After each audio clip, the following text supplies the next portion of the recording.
宝物なんだよ。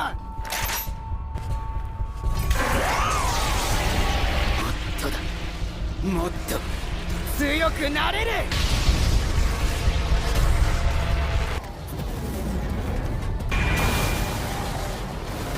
なんだそれは。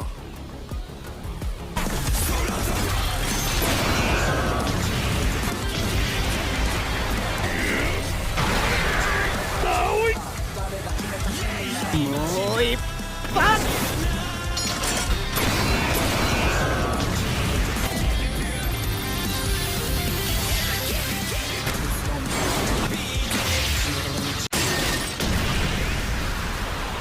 Kita lanjut lagi anime Gachiakuta di season 1. Bisa dibilang part 2 dari channel ini lah ya. Kayak biasa, sebelum lanjut kalian bisa like, komen, dan subrek channel ini biar makin ganteng kayak Mamang Rudo. Pertama-tama kita diliatin sama Rudo and the Gang yang OTW balik ke markas setelah beres dari misi kemarin. Cuma Engine mau cari dokter dulu nih gara-gara pertarungan kemarin yang bikin kulit mereka jadi luka-luka. Kaget. Nah ini dia Mbah dokter langganan Engine. Tapi jangan salah coy, walaupun nenek ini udah bau tanah, dialah dokter pertama yang bisa ngatasin penyakit kontaminasi waktu ia masih muda. Wey halo. Nah kita juga dikasih tahu nih kalau ternyata August tuh masih satu keluarga dengan Mbah dokter ini. Emang agak lain ini keluarga ya. But what the hell, boy? Sebelum lanjut jalan, mereka berteduh dulu coy. Bukan karena hujan air, tapi malah hujan limbah bejir. Sebab inilah orang dunia bawah nggak suka sama orang dunia atas, karena mereka tuh sering banget buang limbah sembarangan kayak gini. Kemudian Engine di sini dapat telepon dari Semiyu yang ngasih kabar kalau markas Sojiya lagi diserang coy. Jadi Engine bakal pulang lewat pintu belakang untuk ngindarin penyerangan di pintu depan. Tujuan mereka datang ke sini tuh mau nyulik paksa orang dunia atas, yaitu Rudo. Nggak tahu juga sih kenapa mereka bisa ngerti keberadaan Rudo. Selain itu, mereka juga punya tim untuk menyusup, tapi nggak bisa bos, dindingnya atos. Jangankan bisa masuk, untuk nebus dinding aja udah mustahil. Dan untuk ngelawan mereka semua hanya butuh Semiyu seorang. Ayo maju sini.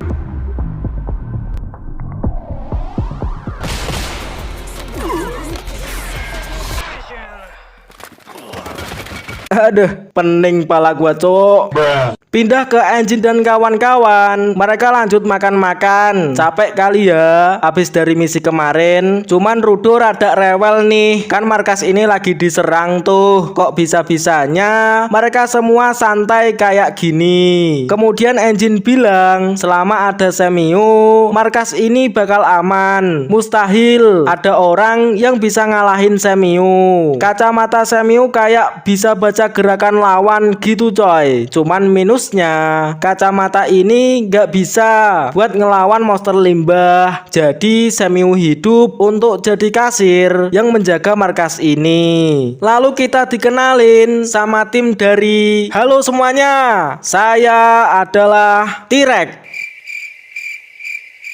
Bocil T-Rex ini namanya Guita. Kemudian ada juga bocil muka ngeselin namanya Dir, dan bapaknya panggil aja bro. Cuman di sini Engine curiga nih sama orang-orang yang nyerang markas ini. Kok mereka bisa tahu tentang keberadaan Rudo? Mungkin ulah dari kelompok rider yang ngasih informasi secara cuma-cuma. Lalu entah dari mana Rudo diajak ngobrol sama orang asing. Dan anehnya pria ini tahu kalau Rider atau Arashia tuh lagi cari benda kayak gini. Loh ini kan sepatunya Amo ya.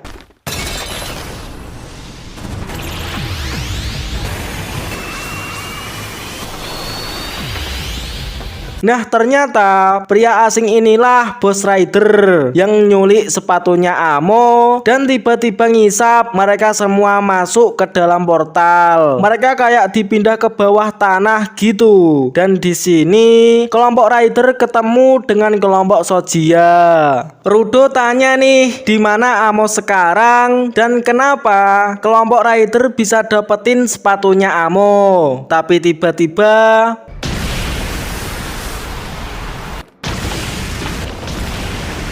tiba-tiba banget ada limbah longsor yang nyeret teman-teman Rudo. Di sini anggota Rider masuk portal gitu dan hanya tinggal Rudo sendiri yang ngobrol empat mata dengan Bos Rider ini. Kenalin dulu, Bos Rider ini namanya Zodil dan tujuan Zodil nyulik Rudo tuh mau ngajak Rudo kerjasama untuk jatuhin dunia atas. Tapi Rudo balik ke pertanyaan tentang apa yang terjadi dengan Amo.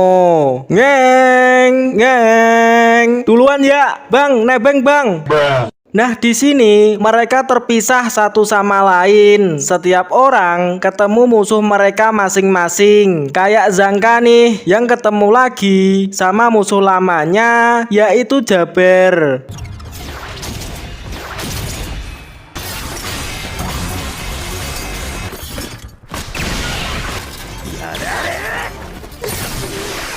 Di sini Jaber bilang kalau tempat ini tuh banyak racun kayak gini dan kalau dipegang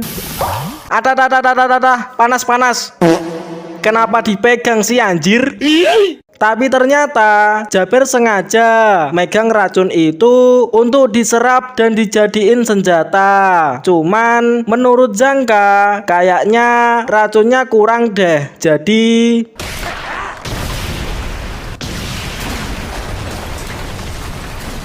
tapi itu saja masih belum cukup untuk ngalahin Jaber. Karena sebenarnya Jaber selama ini belum pernah tarung secara serius. Pindah ke Rio, di sini ia ketemu mbak-mbak pirang yang namanya Nurde. Wah, ada kecoa.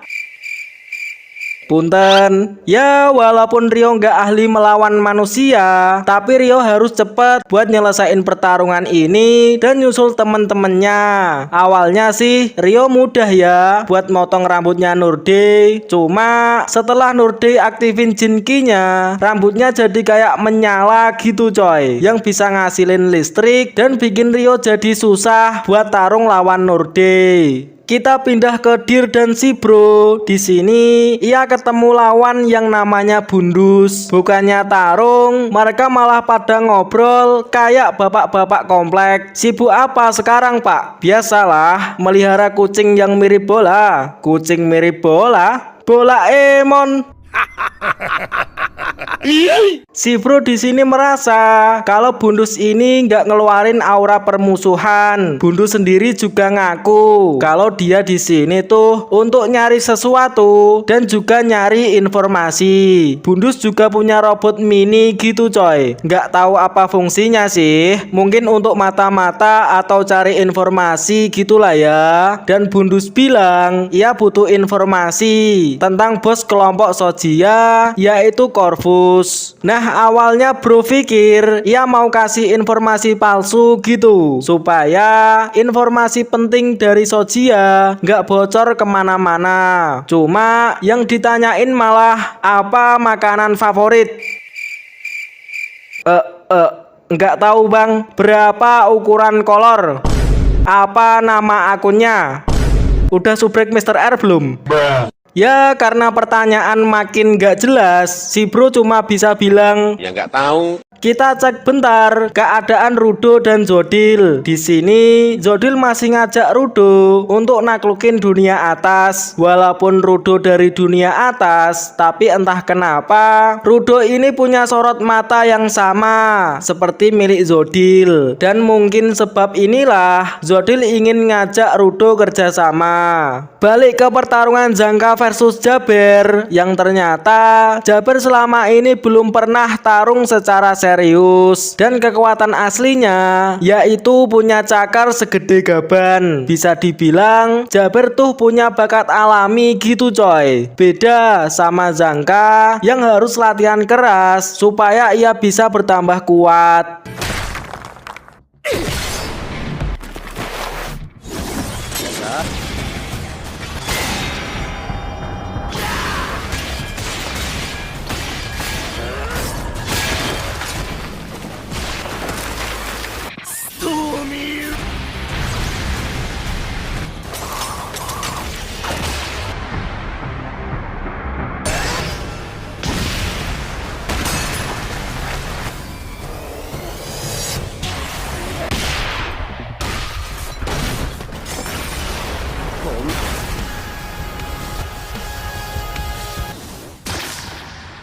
Walaupun sempat ngasih perlawanan sengit, tapi Zangka kena cakar coy. Hal ini bikin Zangka terluka parah gara-gara cakar Jaber yang mengandung racun.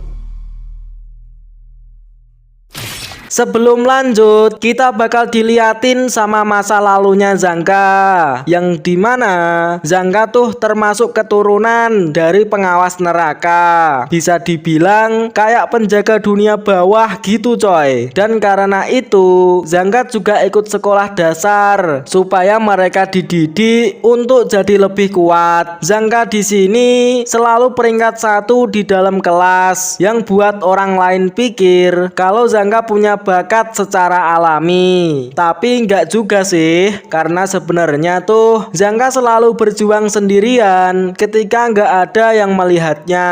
Kemudian Pak Guru ngenalin murid baru nih, walaupun baru masuk hari pertama, tapi murid inilah yang punya bakat alami sejak lahir, namanya Hyo. Wah, Zangka langsung ketar-ketir dong ngelihat seseorang yang punya bakat asli secara alami. Bahkan dalam waktu yang singkat, Zangka berhasil dikalahin dalam pertarungan duel. Hal ini bikin Zangka kecewa gitu. Zangka merasa latihan kerasnya selama ini belum cukup buat ngalahin Hyo. Bahkan saat tarung tadi, senjatanya bisa kandas, yang bikin Zangka nggak bisa tarung dan kemenangan telak untuk Hyo. Di sini Zangka nggak sengaja ketemu Hyo nih, dan Zangka sebagai teman yang sportif, ia muji Hyo karena Hyo punya kesempatan untuk duduk di kursi tahta emas. Ya kayak penghargaan dari sekolah gitulah. Tapi Hyo bilang ia tuh nggak butuh penghargaan kayak gitu, karena emang apa sih manfaat duduk di kursi doang. Keesokan harinya Pak Guru bawa macem-macem senjata nih, dan setiap murid wajib pilih satu senjata yang cocok sesuai feeling mereka masing-masing. Cuman di sini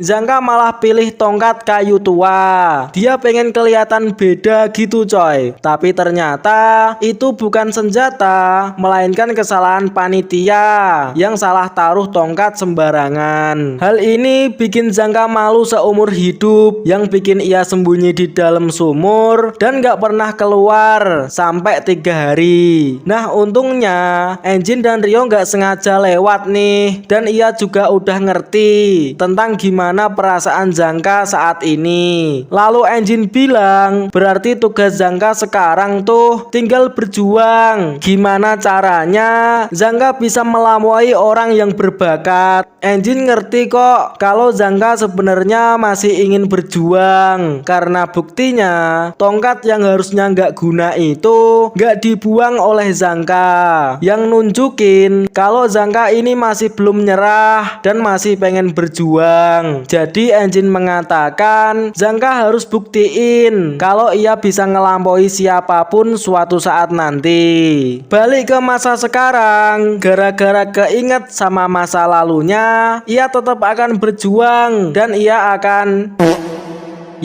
cuma ngelindur. Siang.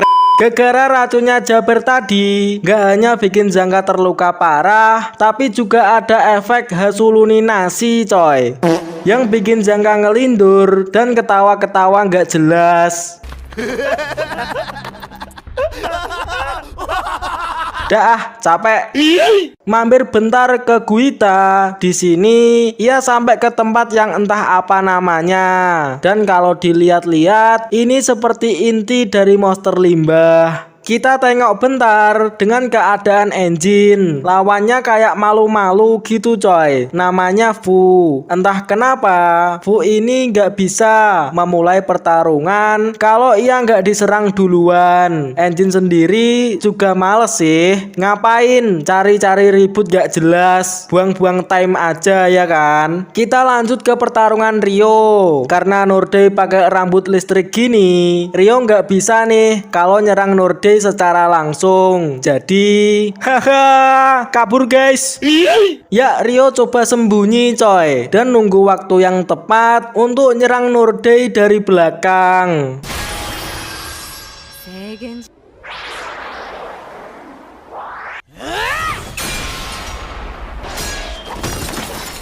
Tapi Nordei juga bukan orang yang lemah, karena selain rambut listrik, ia juga pandai tarung jarak dekat kayak gini.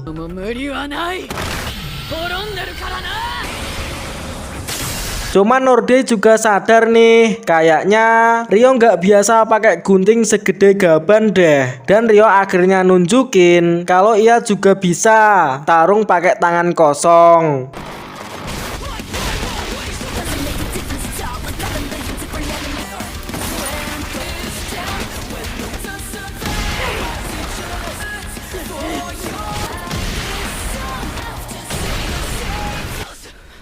Nah, karena merasa kalah di pertarungan ini, Rio nunjukin identitas aslinya, yang ternyata Rio tuh mantan pembutuh bayaran anjir.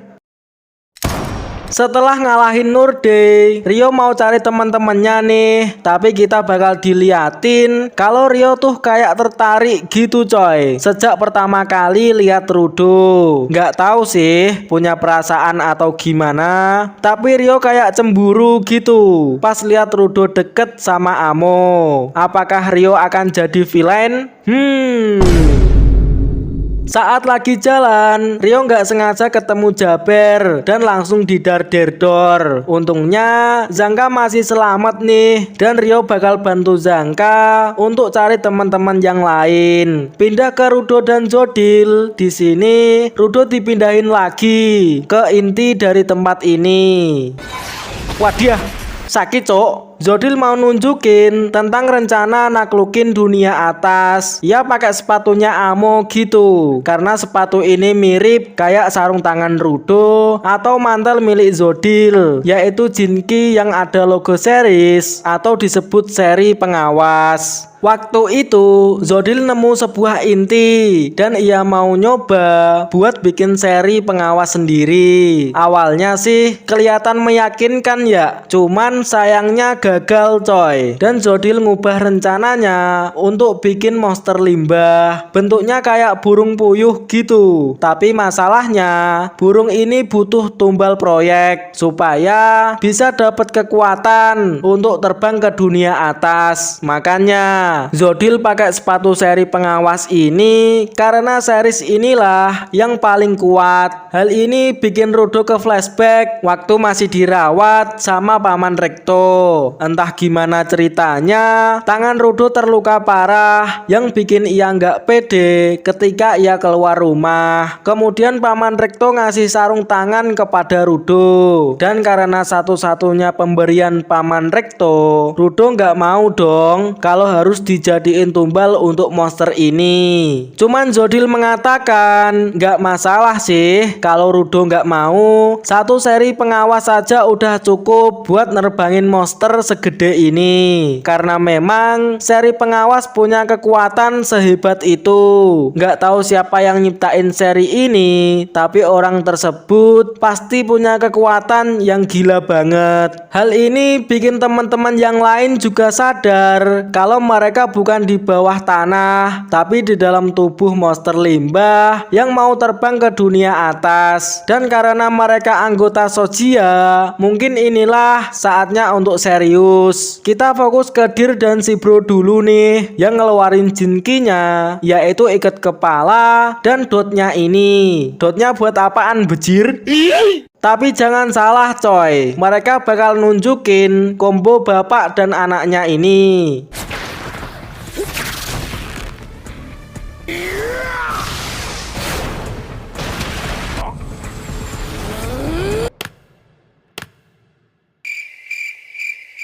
Kok nggak jadi apa-apa sih anjir? Ya nggak tahu. Ya awalnya biasa aja, karena kekuatannya tuh mukul dan nyerap kekuatan yang bikin pukulannya tambah kuat.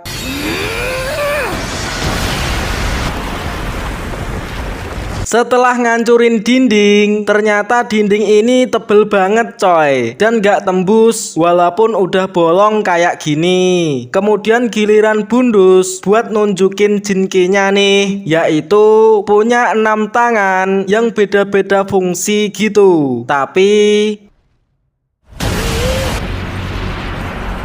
Nah, gara-gara monster limbah udah prepare mau terbang, hal ini bikin posisi jadi berubah dan bikin mereka jadi kepontang-panting. Si bro sebagai bapak yang baik, ia nggak ngebiarin Dir jatuh dan terluka. Tapi Bundus nggak tinggal diam doang dong. Dengan cepat Bundus nyamperin mereka dan ia akan... Loh, lah kok agak lain ya? Kenapa kita naik mobil bejir?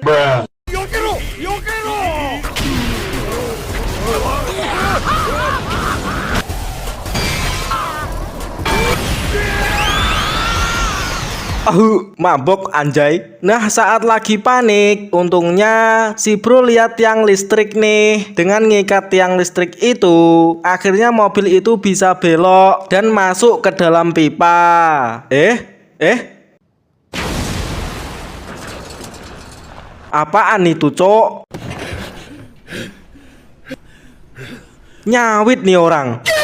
Di sini mereka ketemu sama engine, cuman mereka nggak punya waktu untuk ngobrol dan harus segera cari teman-teman yang lain sebelum monster limbah ini bisa naik ke perbatasan. Tapi tenang coy, engine sebagai senior di sini, ia tidak akan tinggal diam. Walaupun nggak tahu posisi teman-temannya, ia pasti ketemu dan nyelamatin teman-temannya.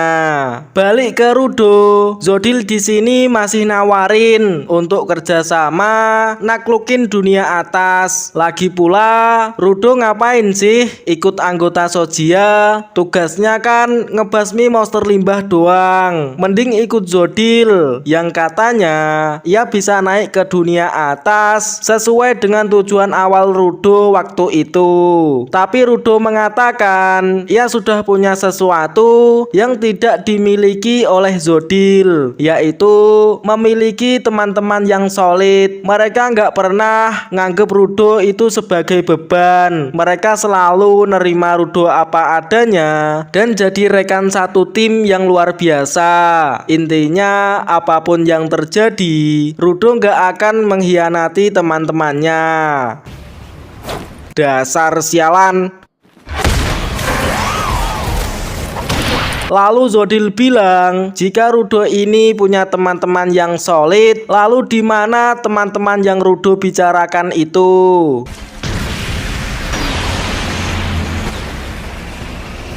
Sini.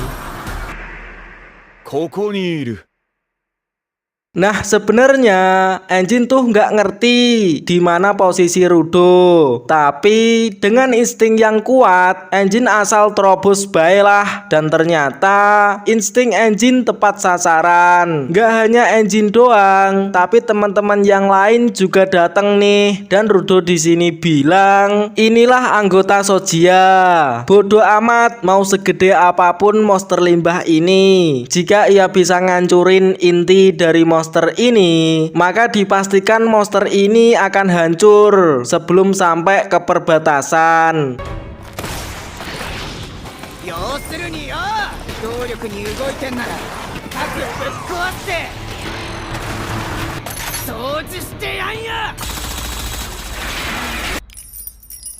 Cuman hal itu jelas tidak mudah karena di sini Bundus akan bertarung dengan serius.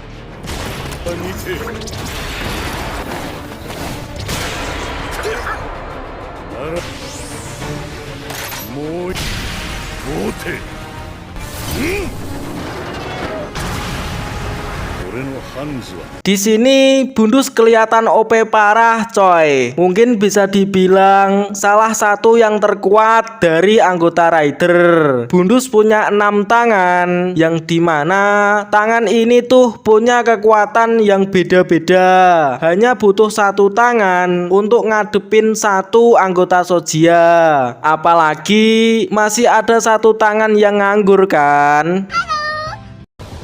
届かない。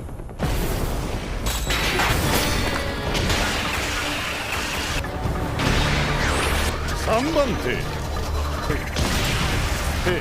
当時18歳自分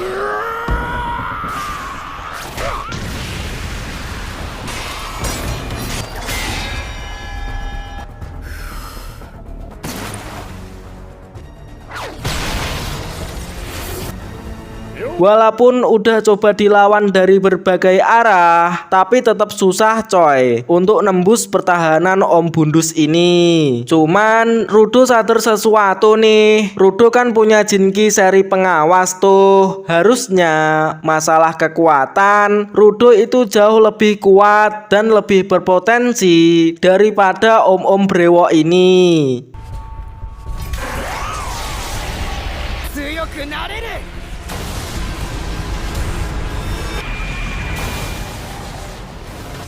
なんだそれは Nah di sini Rudo langsung ngeluarin kekuatan penuhnya coy, nge-upgrade senjatanya langsung ke tahap 3 dan kemudian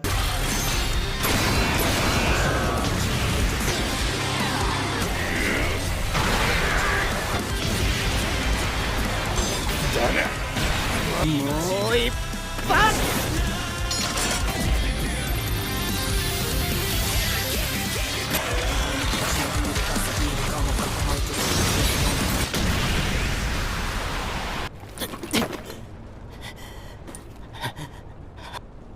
辛いもんだな gara-gara kalah dari Rudo, Zodil mau ajak Om Bundus untuk pergi dari tempat ini. Bukannya mau kabur sih, tapi rencana Zodil tuh bereksperimen naik ke dunia atas. Apakah mereka bisa selamat saat lewat perbatasan atau tidak? Dan para anggota Sojiya lah yang akan jadi subjek di eksperimen kali ini. Selain itu, Rider masih punya anggota terkuat yang ternyata orang itu adalah Norde.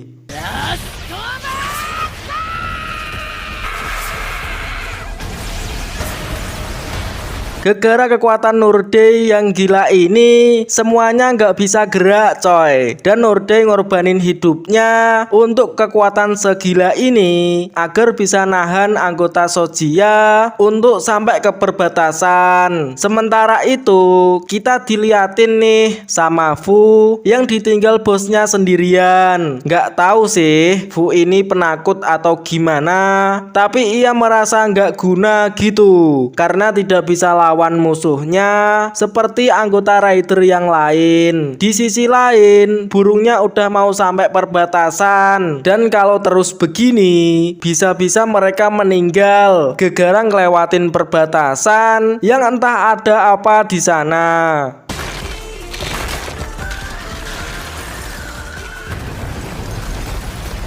Nah tiba-tiba tembok bekas tembakan Rudo tadi ambiar coy, yang bikin Norde gagal fokus dan kehilangan kekuatannya.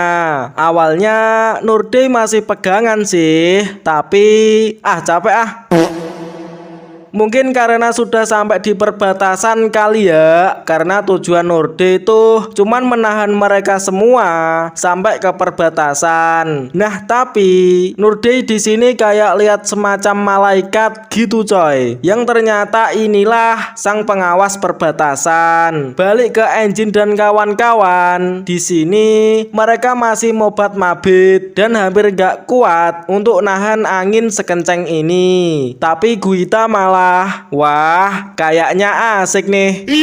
Nah, kita bakal diliatin Jinki milik Guita, yaitu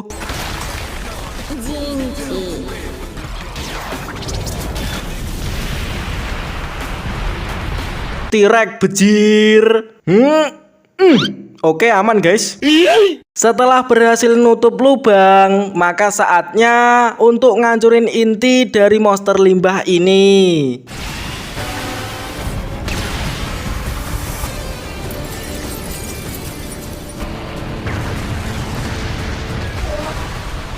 Haha, tolong, saya belum kawin. Setelah berhasil ngalahin monster, mereka nggak bisa dong kalau terjun bebas kayak gini. Jadi semuanya pegangan pada Guita, karena tubuh Guita ini empuk kayak punya dia.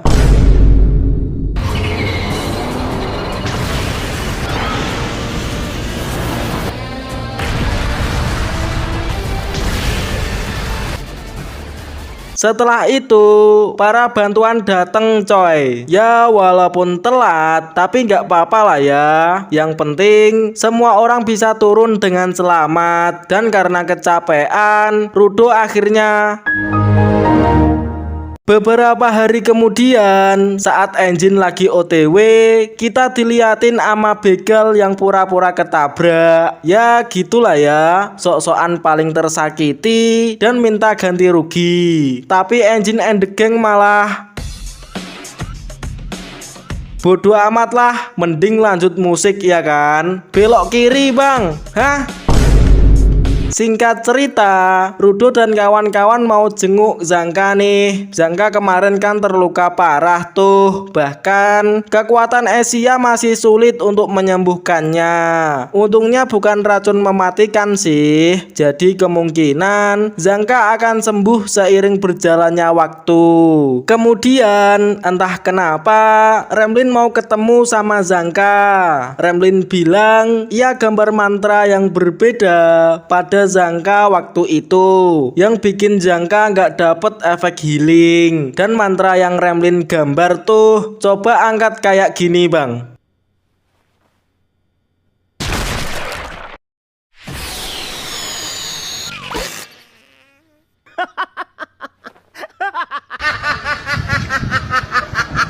Ya, tapi Zangka nggak marah kok. Ia nggak menyalahkan Remlin tentang mantra ini. Karena mau bagaimanapun, Zangka tarung di medan tempur tidak bergantung pada mantra. Jadi, ya udahlah ya. Remlin akhirnya pulang. Hal ini bikin Rudo bangga kepada Mamang Zangka. Dan untuk kedua kalinya, Rudo coba senyum kepada Zangka. Woi, raimu gitu. Lah, ngapa emang? Ganteng gini kok. Setelah itu giliran engine nih yang ngasih jajan untuk Zangka. Zangka sempet bingung gitu dengan pertarungan kemarin waktu naik ke dunia atas. Entah kabar baik atau buruk, tapi Rudo gagal naik ke dunia atas. Cuman engine bilang gak usah terlalu dipikirin sih. Yang penting Rider gagal dalam eksperimennya. Wah ya juga sih, malah turu bejir. Tapi ternyata rencana Rider bukan gagal coy, karena eksperimennya tuh ngebuktiin bisa lewat perbatasan dan masih hidup. Di rencana selanjutnya Bundus akan ditugasin untuk nyari pencipta Cooker. Zodil itu tahu kalau Giver yang nyiptain Cooker tuh pasti punya kekuatan yang luar biasa.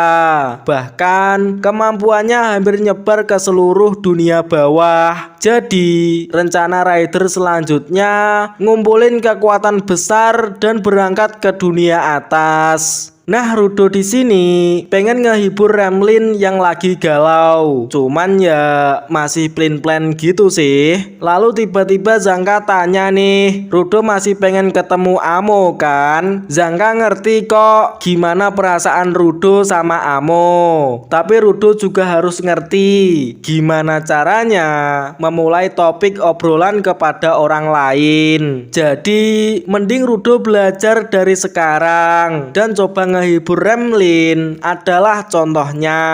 Oi, bocil sialan, ajarin gambar dong, please.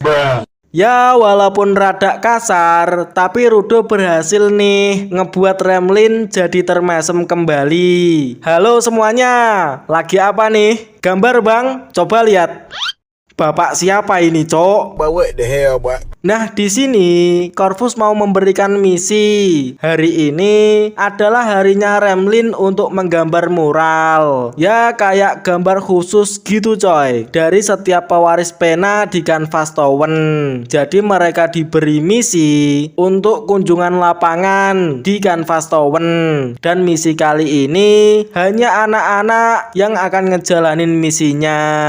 Tapi nggak juga sih. Mereka tetap diawasin sama engine dari jarak jauh. Nah, ternyata Corvus sengaja ngirim Rudo keluar karena hari ini Sojia kedatangan tamu yang ternyata inilah sang pengawas neraka. Tujuan mereka tuh ingin menangkap paksa orang dunia atas, yaitu Rudo.